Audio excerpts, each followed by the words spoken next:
When it comes to domestic violence, one of the questions that I'm often asked is, what are some warning signs? What are some red flags that I can be on the lookout for? And so this video is dedicated to answering that question. And so I have the top three red flags, warning signs. In my opinion, any other person that you may be listening to or watching speaking on domestic violence, they may have a different list. So just be mindful, compare it. And as I always say, it's just to make sure that you trust your gut, trust your instinct. And I always say if your spidey senses are tingling that something is wrong, 9 times out of 10, you are probably right. So it's just important to really just check in with yourself.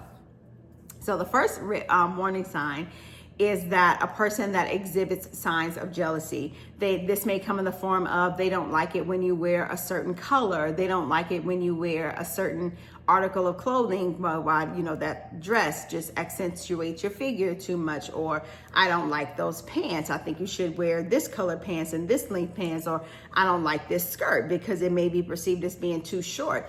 All of this is, wrapped up in the auspice of, I don't want to attract any unnecessary attention to you that's not coming from me. Or I want to make sure that I'm controlling all of the circumstances around you when we are out in the public or when we're together, and even when you're at home. I've had my own experiences in situations where, there was never anything that I could do or say, especially when I was not with them, that would not come back and be perceived as I'm trying to do something with someone else that was not my partner. So look out for those early signs of jealousy. The next red flag, and this is a big one, is a person that comes on too strong too soon, especially after you have just met. And I think that even comes more into play in this time of internet dating app dating. You're swiping right and you're making these connections with people and you're having these conversations, albeit virtually. But I think even still in those times, people can, there are still warning signs that could be shown. So I want to make sure that if it's not virtually, then it shows up as, I want to make sure I always want to be with you. I want to be talking to you on the phone. When I'm not talking to you, I'm bored. I don't know what to do with myself, and so on and so forth. And I want you to come straight home after work because I just can't wait to be in your presence, and, all of those things. So it's just a matter of coming on too strong too soon, a huge push for exclusivity after just meeting, a huge push to, you to stop talking to any of your exes or any of the other people that you may have been dating at the time, when you have no idea in that phase of your, just meeting of where that relationship is going to go.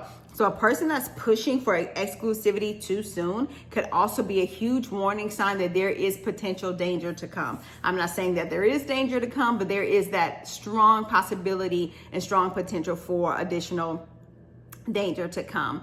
And another red flag, and this is the number 3 on my list, and that is isolation.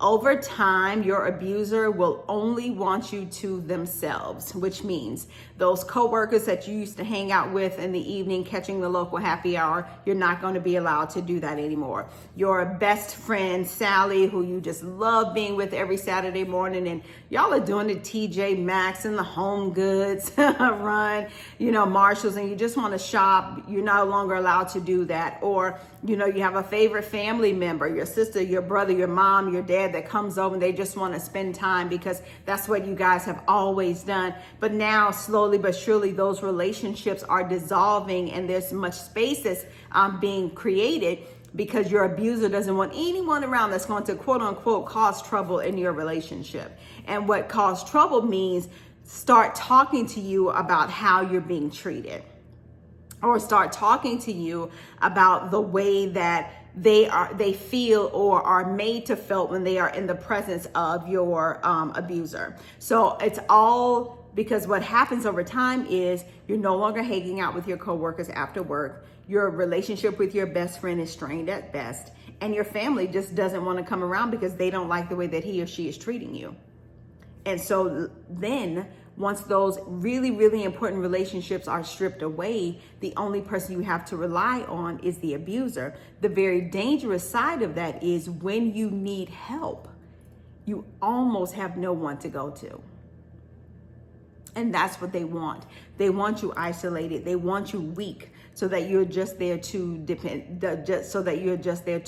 on them and not anyone else.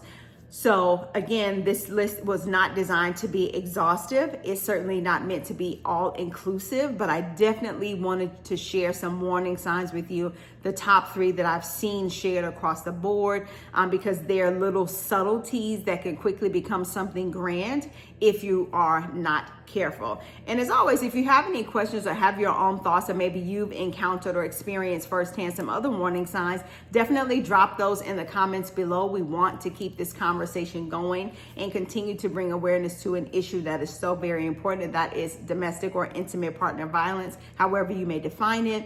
So again, those warning signs are isolation, a person that comes on too strong too soon, and jealousy. Stay tuned for the next video as we share more domestic violence facts and statistics, and also answer any questions that you may have.